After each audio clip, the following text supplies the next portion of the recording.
네, 이번에는 커말 2급 시나리오 작성법에 대해서 알아보도록 하겠습니다.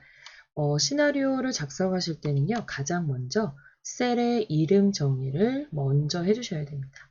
자, 그리고 난 다음에 문제 순서대로 작성하시면 되겠습니다. 자, 일단 그럼 문제 첫 번째 이름 정의를 하기 위해서 B5셀을 선택을 해주시고 왼쪽 상단에 있는 이름 상자에 클릭을 해서 문제에 제시된 이름을 적어주시면 되겠습니다. 자, 그리고 두 번째 이름 정의도 역시 G13셀 선택해 주시고 이름 상자를 클릭해서 순위 합계라고 적어주도록 하겠습니다. 자, 만약 이름 정의에서 오타가 발생하시게 되면 메뉴 수식에서 오른쪽 이름 관리자를 선택을 해서 이름을 클릭하고 편집을 하시거나 아니면 삭제를 하시고 다시 이름 정의를 하시면 되겠습니다. 자, 이렇게 이름 정의가 끝나고 나면 문제 순서대로 작성해 주시면 됩니다. 자, 문제에서는 원가 비율 B15셀이 다음과 같이 변동한다고 했습니다. 자, 우리는 다음과 같이 변동하는 경우 이 문장을 기준으로 앞에 있는 것이 변경셀이고요. 뒤에 있는 것이 결과셀이라고 보시면 됩니다.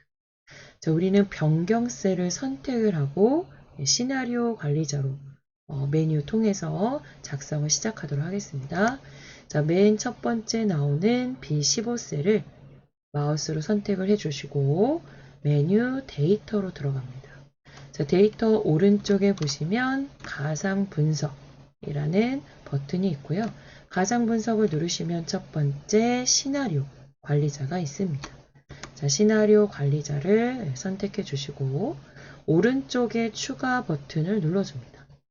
첫 번째 시나리오 이름은 원가 비율 증가라고 되어 있고 그 원가 비율의 금액은 30%로 설정하라고 했습니다.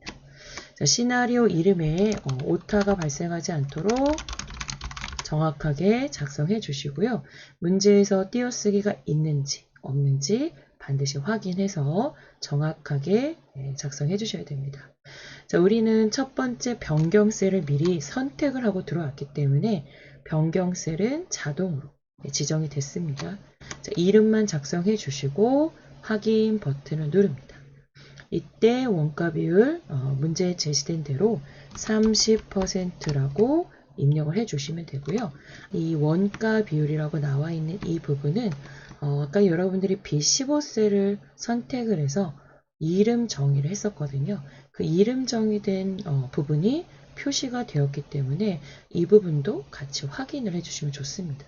만약 여기에 번지로 B15셀이라고 입력이 됐다면 이름 정의를 하지 않았다는 얘기가 되겠죠. 그러면 다시 처음부터 이름 정의를 하시고 시나리오 관리자로 들어가시면 되는 겁니다. 자, 이렇게 값을 다 입력을 하고 두 번째 시나리오가 있기 때문에 이어서 추가 버튼을 누르도록 하겠습니다. 자, 두 번째 시나리오 이름은 원가 비율 인하.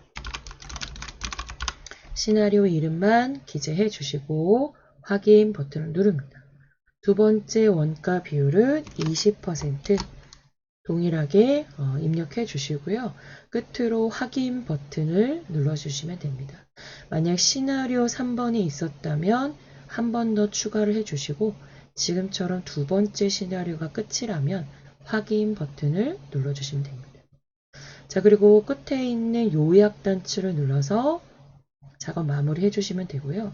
시나리오 요약의 결과셀 부분은 반드시 여러분들께서 새롭게 지정을 해주셔야 됩니다. 다음과 같이 변동하는 경우 이 문장 뒤에 나오는 셀이 바로 결과셀이라고 했습니다. 마지막 결과셀은 G13을 선택해 주시면 됩니다. 자, 그리고 확인 버튼을 누르시게 되면 새로운 시트가 추가된 것을 알 수가 있습니다. 자, 시나리오 요약 시트를 보시면 바로 이 부분이 우리가 이름을 정의한 부분이고요. 자, 이 부분은 우리가 시나리오 이름을 작성한 부분, 시나리오에 새로운 값을 입력한 부분이 되겠습니다. 자, 시나리오 요약 시트는 우리가 작성한 시트를 기준으로 해서 바로 왼쪽에 이렇게 시트가 생성이 되고요. 시나리오 요약 보고서는 분석 작업 1, 시트 바로 앞에 위치시키라고 되어 있습니다.